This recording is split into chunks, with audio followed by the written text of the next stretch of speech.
I do love a good oversized shirt. I have cracked my perfect pattern, my perfect design, and I keep repeating them all the time because they just work. However, every single time I put one on, I'm thinking, if I just made it this much longer, it could have been a dress, like a shirt dress. And I do have shirt dresses, which I also adore, but they're slightly different. They're oversized at the top, but they're more fitted around the waist. And then there's kind of this fit and flare silhouette. So this time I finally did it. I used my most favorite pattern once again, but just made it longer. Let me show you. And I also added slits on the sides, kind of to keep this, it's a shirt fill. I haven't worn it as a dress yet. I'm gonna try it today because before I was just wearing it as a extra layer, as a shirt on top, but it's super lightweight because it's the thinnest cotton you can imagine. It's fantastic for the heat. I do love an idea of multifunctional garment. Like it can be a shirt, can be a dress, depends how you style it. I'm not quite sure if it's gonna work because I think the slits are quite high. Let's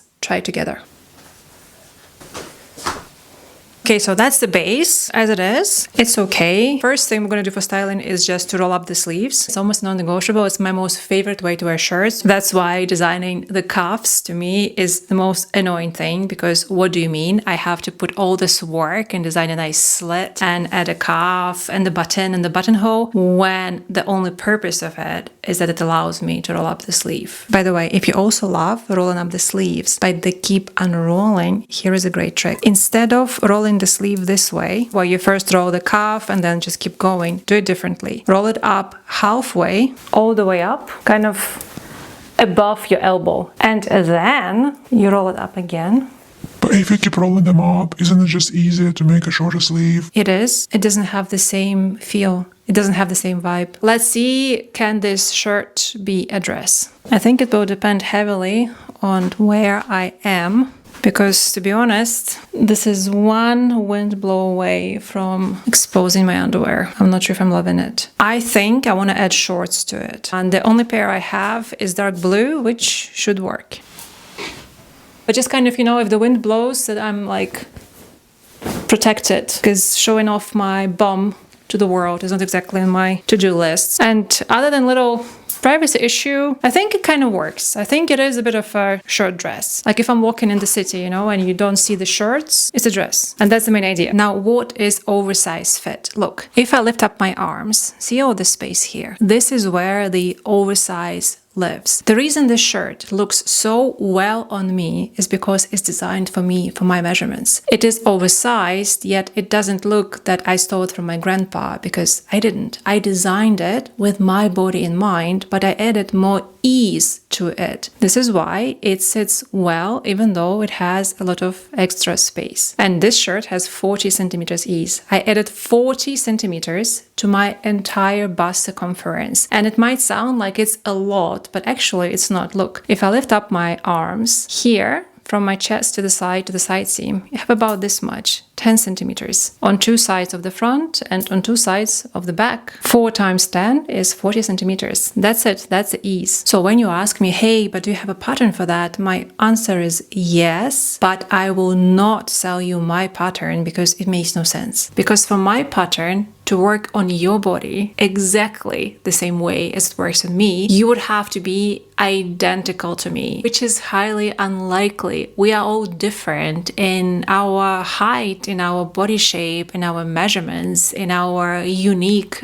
specific imperfections. So trying to use one pattern for many different bodies just makes no sense. Or take the shorts that I'm wearing underneath. I have a huge difference between my waist and my hips. Trying to find a ready pair that works for me is mission impossible. I've tried for years, I gave up. But this pair of shorts is perfect for me because it's not only designed to fit me, but it also has the shape that works for my body, because I have quite big thighs and anything tightly fitted or super short really doesn't show my legs in the best light. So I'm designing not only for my measurements, but also for my body type and for my style preferences. You don't need to keep looking for ready sewing patterns to make clothes that work for you. There is a much better way. Every single pattern you can think of has the same starting point, a basic block. And this block will include your measurements and your posture and the ease that you want for this specific garment. You don't want to have just one fitted block. Sometimes get the questions, how do you add ease to a block? But you don't just add ease to a standard fitted block. It's not a trick or a quick hack. You add ease from within. You design blocks with particular ease. Once you have those foundations sorted, you can design any garment in a matter of minutes. Let me show you how simple it is to design patterns once you have your blocks sorted. How to make a pattern for this extra long relaxed fit shirt. As always, I'm starting with my custom blocks. These are dartless blocks with 40 centimeters ease and the matching sleeve block. Let's start with the front. First, I want to copy my block exactly how it is.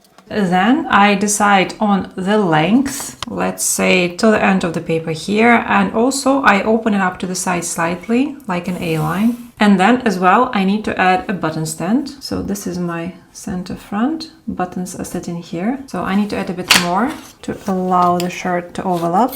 That's my new neckline. And then as well, the facing for the button stand, which can just be whatever is left here. Next is the back, and I also want to add the pleat in the middle. Make it easier to see, I will draw the entire pattern, not just half of it. And here's how I love doing my pleats. I just fold the paper. Let's say something like this will be my pleat. And now I copy my block next to this new pleat. And same idea here. I want to open it slightly to the side, like an A-line. And I cut it out. So I can also fold here the pleat a little bit, so I can see it on both sides. Let me highlight it for you. So this is my center of the pleat in pink, and this is the center back. I don't have to continue all the way down, the main thing is happening here. What happens if I just fold it? It's so much easier in real size. But basically, if you just fold it towards the middle, so your center back, towards this middle of the pleat.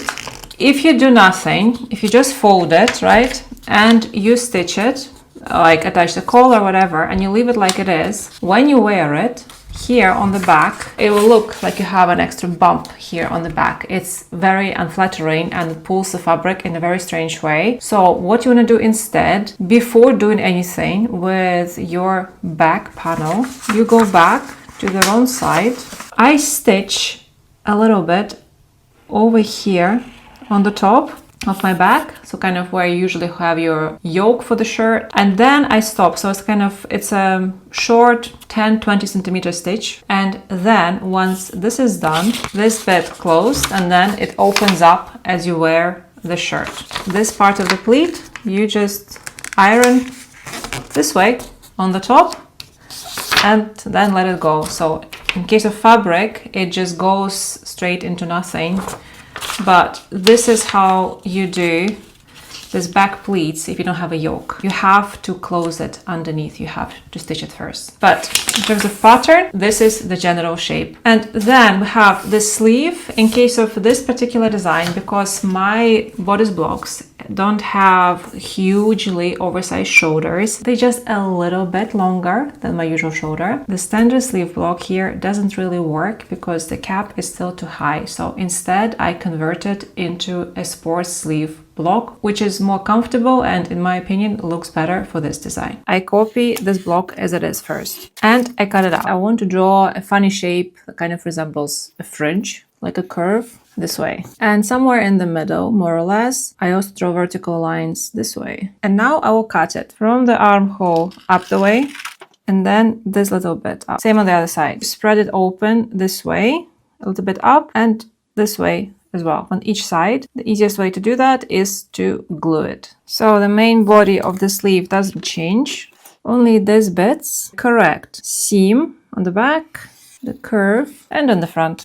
And the final part here is the collar. So I need to measure the length of my final neckline. I would have to close my pleat and I'm measuring this half of the back and on the front before the center front this way. Measure this curve, and this will be the length of 1/2 of my collar. And this is a straight band collar, so it's basically a rectangular shape. And I often just keep it completely simple because I like the shape of these corners, center of the collar, okay? And this will be your half, so we cut it on the fold. What else? The cuffs for the sleeves, basically just a rectangular, a bit shorter than the sleeve. Something like this. What else is left? The side seam. I made them again a little bit, something like this, a bit high-low hemline. And this shirt has a slit, so something like here, it's opened. I didn't do anything special, I just turned in the seam allowances, and that works for the slit, that's enough. And that's it, that's my final pattern for the shirt made using my standard blocks. How to make a pattern for the shorts. First, we're gonna copy the tops of our basic trouser blocks. Obviously, the length will depend on how long you want your shorts to be. I'm kind of going a little bit above the knee. You design the length of your shorts on your inner seams. You take the tape measure, put it on the rib, and you mark the same length on each side, front and back. So this is my new inner seam length. I love an A-line short, so I go ahead to my line before the hip depth and I just extend it straight down this way, so it creates a nice and subtle A-line shape on each side. And now I put my ruler here, and the goal is to get to the 90-degree angle over here. So the hem on the shorts goes a little bit up this way. See here, I'm hitting 90 degrees. Doesn't matter which side you do first, back or front. And now I measure this length so that my side seams match, and do the same here. And that's it. That's my shorts pattern done. Nothing else changes. One thing I usually do here, I remove the front dart and I chop it off from the side seam here. It does the same job. And now to add a pocket to the front, I just decide on the shape. I realize that for me, I prefer just straight diagonal lines. For the pocket, I go ahead and I copy my waistline and my side seam. Now I draw the pocket shape like that. And now I copy it again for the pocket lining, chop off my pocket entrance, align the waistline and the side seam, and copy the entrance and remove this corner. That's done. So pocket base, pocket lining, and my short front.